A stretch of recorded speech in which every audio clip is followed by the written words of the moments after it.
Hello दोस्तों, मैं मंजू माधोगरिया। आज बच्चे जिद क्यों करते हैं स्वप्न भूमि चैनल के माध्यम से इस विषय पर कुछ कहना चाहती हूँ। आजकल सभी जगह घर घर में यह देखने में आता है कि बच्चे बहुत जिद्दी होने लगे हैं। सुनने में आता है पेट से सीख कर आते हैं, इन्हें कुछ सिखाने की जरूरत ही नहीं है। तो मैंने इस विषय पर बहुत विचार किया, अध्ययन किया तो कुछ बातें सामने आई।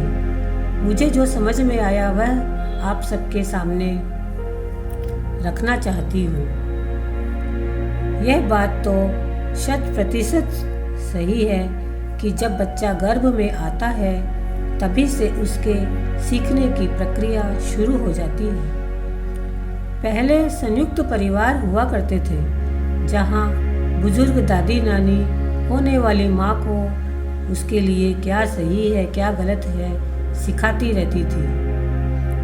अच्छे विचार, अच्छी सोच रखो बेटा, भगवान में ध्यान लगाओ तो बच्चे पर अच्छा प्रभाव पड़ेगा। पर आज समय बदल गया है। 2-4 लोगों तक परिवार सीमित रह गए हैं। माहौल और वातावरण का प्रभाव बच्चे पर पड़ता है। माँ के जीवन में घटित घटनाओं का प्रभाव भी बच्चे पर पूर्ण रूप से पड़ता है। एक बार एक महिला रूटीन चेकअप के लिए डॉक्टर के पास गई। अपने नंबर का इंतजार करते हुए मोबाइल पर समय व्यतीत कर रही थी। एक बुजुर्ग महिला पास ही बैठी बहुत देर से यह देख रही थी। उससे रहा नहीं गया। वह बोली, बेटा कुछ अच्छा देखो, कुछ ज्ञानवर्धक कहानियाँ सुनो या भगवान के भजन ही सुन लो। बच्चे पर अच्छा असर पड़ेगा, अच्छे संस्कार आएंगे। बच्चा जब गर्भ में आ जाता है तो माँ को चाहिए कि सुबह सर्वप्रथम अच्छी चीज़ों को देखे, बाहर की प्रकृति में घूमे, फूल पौधों हरियाली को देखे तो मन खुशी से भर उठता है। अपने खान पान पर ध्यान दे। एक अच्छे संस्कारी बच्चे को जन्म देने के लिए खुद पर ध्यान देना बहुत ज़रूरी है। लेकिन आज समय बदल गया है। आज की माँ बाहर नौकरी करने जाती है, उसके पास खुद के लिए खुद पर ध्यान देने का समय नहीं होता। बाहर ही खाना खा लेती है। सात्विक भोजन जो घर में बना होता है पौष्टिक होता है। वो कहावत है ना, जैसा खाए अन्न वैसा बने मन।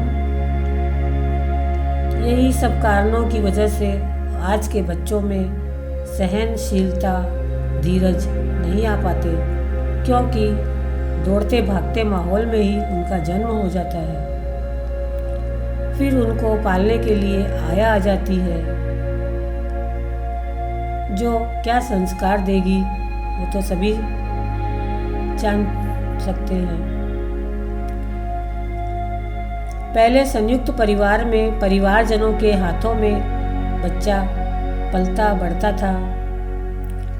उसे अतिशय प्रेम हर सदस्य से मिलता था, तो वो प्रेम प्यार की भाषा सीखता था, प्रेम प्यार की भावना समझता था। मिलजुल कर कैसे रहते हैं यह समझ में आता था। गलत सही का फर्क समझाया जाता था। घर से बाहर हम उम्र बच्चों के साथ खेल कूद कर बड़े हो जाते थे। आज ऐसा नहीं है। घर में ही बच्चों को रहकर समय व्यतीत करना पड़ता है,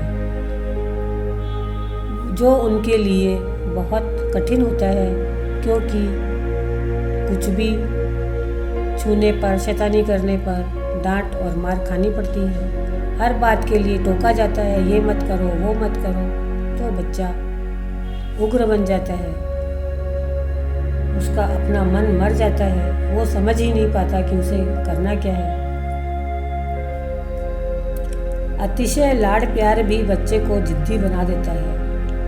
हम समझ ही नहीं पाते कि बच्चा हमारे लाड़ प्यार का कब गलत फ़ायदा उठा लेते हैं, क्योंकि आज की महिला घर पर रहना ही नहीं चाहती और बच्चा जो मांगे रखता है उन्हें पूरा कर कर निकल जाती है। जब कभी हम बच्चे की अनुचित मांग को पूरा नहीं कर पाते, तब वह जिद में आकर कुछ भी गलत करता है। बच्चे के गलत व्यवहार को, गलत शब्दों के इस्तेमाल करने को कभी भी बढ़ावा नहीं देना चाहिए।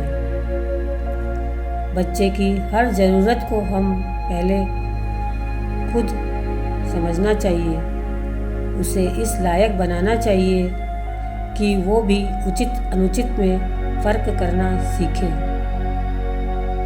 क्या उचित है क्या अनुचित है बच्चे को बताते रहना चाहिए। इन सब के लिए बच्चों को वक्त देना बहुत ज़रूरी है। जब तक बच्चा स्वयं समझदार नहीं हो जाता, तब तक उसके साथ हमें कदम से कदम मिलाकर चलना है, क्योंकि आगे चलकर यही बच्चे हमारा देश का नाम रोशन करते हैं, समाज में अपनी कीर्ति बनाते हैं और एक अच्छे नागरिक की तरह जग में अपना नाम रोशन करते हैं।